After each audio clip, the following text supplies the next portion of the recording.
Бүгүнкү өзгөчө түн Бараат кечеси. Бараат кечеси Шабайн айынын 15 түнү бул бүгүн.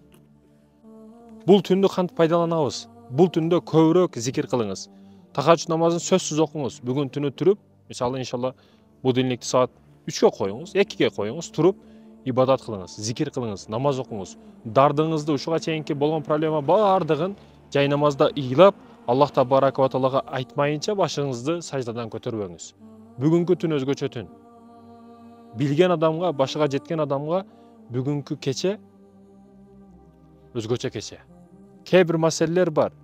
Рамазанда мисалы 10 эсе, 100 эсе сооп берилет деген маселе бар. Эгер ушу ыйык кечелерде 10 эсе, 100 эсе сооп ала турган болсок, бирок кылмыш, күнөө иш кыла турган болсок, 10 эсе, 100 эсе тескерисинче күнөө алып калышыбыз мүмкүн. Ошондуктан мекендештерим, күнөөгө себепчи боло турган нерселерден бардыгынан алыс болойлу. Аллах Табарака ва Таала ушул түндүн себебинен көпчүлүк адамды кечириши мүмкүн. Бирок таарынган адамды, мындайча айтканда, таарынып жүрөт ар дайым. Мусулман 3 күндөн ашыкча таарыныш мүмкүн эмес. Кек сакташ мүмкүн эмес. Кээ бирөөлөр бир тууган эжесинен, бир тууган инисинен кек сактап жүрөт. Кек сактабаш керек. Кек сактабаш керек мекендештерим. Аллах Табарака ва Таала бул түндүн касиетинен, кереметинен көп күнөөкөр пенделерди кечирип салат, бирок таарынышкандарды эмес.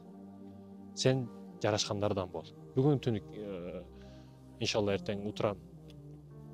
Кечирим сура, чал, жаз, биринчи мамилени сен кылганды башта. Ушундай ниет кыл. Мындан кийин мамиле бузуучулардан эмес, оңдоочулардан бол. Бүгүн бузуучулар толтура.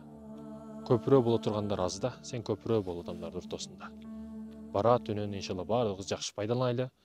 Салам алейкум.